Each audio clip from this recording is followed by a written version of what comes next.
So all of the systems have a PC tablet running Windows. To start the system up, we simply press the power button and hold that for a second, and it'll automatically boot up. Okay. This is an emergency stop button. So okay. there are a couple of ways actually to stop the treatment, stop the emission mid-treatment. The user can simply press the button on the handpiece. Yeah. They could, in theory, do a hard shutdown by switching the unit off, but all laser systems have to have an emergency stop button. By simply pressing that, it immediately cuts out the laser emission. Yeah. Perfect. Okay. Now, again, all lasers need a key, whether it's a hardware key or a software key. The default code for all of the units is 1234. Okay. So we simply type in 1234, enter, and it takes us straight to the home screen.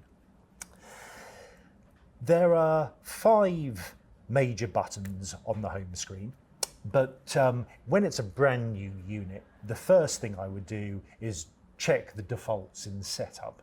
Okay. Once you've done this, you tend not to go back to it. But if I simply select setup, there's a few variables that we can control here. First off, there's the unit volume.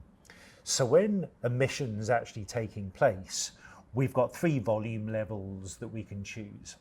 Okay. And we can also select a beeping tone or a continuous tone. Okay. So if it was a continuous tone, it would be like beep. Yeah. If it was a beep, it would beep, beep, beep, like so. Generally, users tend to choose on the lowest volume, which we find is loud enough that if somebody were inadvertently to come into the room, they can hear a treatment's taking place, but it's not too loud that it becomes irritating for the user or the patient. And is the beep the default? That would be my own preference, if I'm honest. Yes, generally, that's correct. Yeah. That's correct. Another control we've got relates to the aiming beam. So, as you know, the treatment beams are in the near-infrared spectrum, but there's also a visible red aiming beam that lets the user know that it's prepped and ready to work, and also they can get a visual idea of where they're pointing the beam. Yeah. It's a safety aspect too, because if inadvertently they were to look into the beam, because it's intense and red, a person can't help but looking away. Oh, really? So it's a safety aspect too. Right. So when treatment's taking place, we can either have the aiming beam on constantly or pulsing. Generally, people choose to have it on steady. Yeah. So it's on all the time. Yeah. Used to that. We have an option here for the use of a foot pedal or the finger switch. In the vast majority of cases, people just choose to use the finger switch on the handpiece, so we make sure the slider button is on finger switch. Okay.